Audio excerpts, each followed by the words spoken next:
Merci d'être avec nous sur Radio J comme tous les matins et vendredi matin, vous le savez, c'est votre rendez-vous avec le président du Consistoire central de France, Élie Korchia. Bonjour. Bonjour Ilana. Et merci d'être avec nous comme tous les vendredis matins au rendez-vous. Alors ce matin, on va parler de cet entretien qui s'est déroulé hier, je crois, à l'Institut européen pour la liberté religieuse.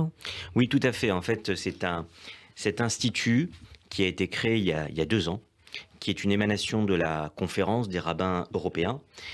J'étais à Munich, vous vous rappelez, on en avait parlé il y a quelques mois lorsque j'avais été avec le Grand Rabbin de France à cette conférence des rabbins européens qui avait réuni plus de 400 rabbins de toute l'Europe, voire même certains rabbins qui venaient d'autres pays du monde entier. Eh bien, il a été créé il y a 2 ans un institut avec des personnalités, dont le rabbin Pinchas Goldschmidt, qui depuis qu'il a dû quitter Moscou, puisqu'il était en danger de mort pour ne pas avoir voulu soutenir la guerre en Ukraine, c'est qu'après 30 ans de rabbinat en tant que grand rabbin de Moscou, eh bien, le grand rabbin Pinchas Goldschmidt a quitté le pays avec son épouse. Il est actuellement en Israël. Il s'occupe des réfugiés ukrainiens un petit peu dans tous les pays. Là, il était pour la première fois en France et il a voulu venir puisque nous avons accueilli, et j'ai eu l'honneur hier, avec le Grand Rabbin de France, d'accueillir en France ce premier dîner, cette première rencontre, des membres qui font partie donc de cet institut créé pour la défense de la liberté religieuse en Europe. Il y a seulement 2 ans. Et pour la sécurité, exactement. C'est quelque chose de récent.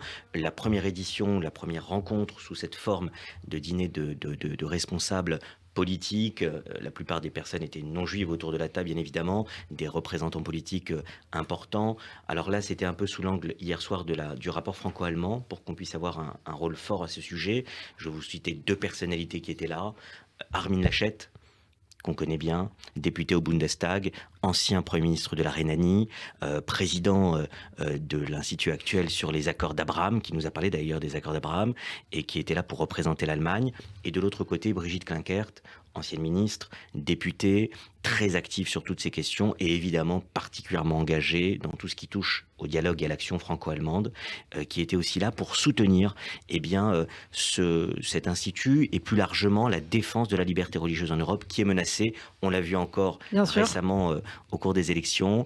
On a parlé évidemment d'abattage rituel, on a parlé évidemment du port de la kippa, de la circoncision dans les pays d'Europe, d'un certain nombre de sujets qui font que celles et ceux qui sont aujourd'hui dans notre pays et qui sont de confession juive puissent exercer leur culte. Mais ce qui était intéressant, c'est qu'il y avait aussi auprès de nous des représentants d'autres religions, la religion catholique qui était représentée et la religion musulmane qui était aussi représentée.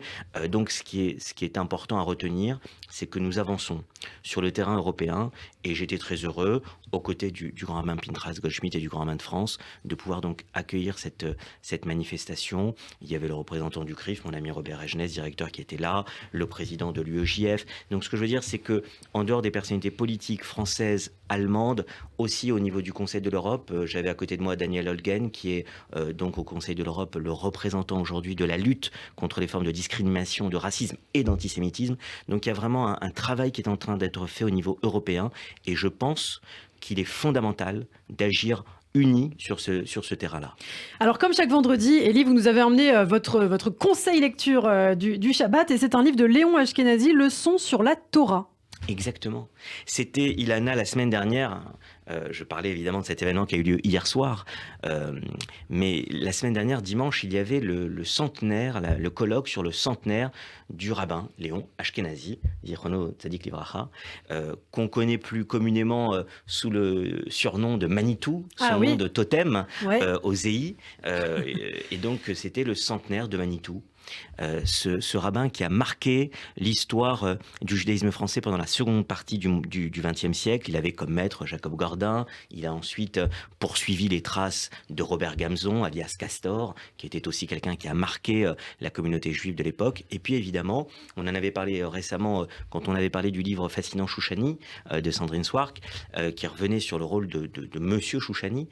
Il fait partie de cette génération avec Emmanuel Lévinas, avec un certain nombre de penseurs juifs qui vont jouer un rôle très important pour la pensée du judaïsme dans ces périodes d'après-guerre. Il arrive alors que la Seconde Guerre mondiale vient de se terminer, que le judaïsme français est en train de se reconstruire, de se rebâtir, et il va avoir sa propre pensée qu'il va pouvoir établir pendant une vingtaine d'années. Et puis c'est un passionné d'Israël. il a cette foi, qui est ancré en lui pour Israël.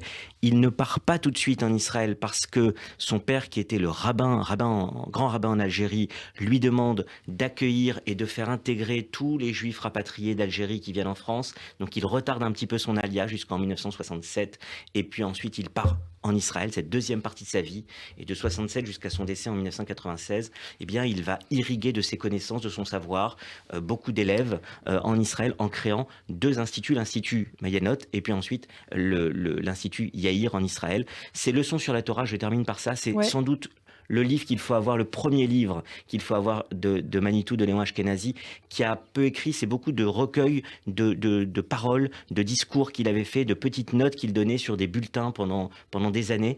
C'est sur chaque paracha, un éclairage de Manitou, de Léon Ashkenazi, et c'est une pépite. Eh bien, des commentaires de la Torah réunis donc dans ce livre, Leçons sur la Torah. Merci beaucoup, Élie Korchia, et on vous souhaite un très bon Shabbat. Shabbat Shalom. Shabbat Shalom. Radio J. Zoom Israël.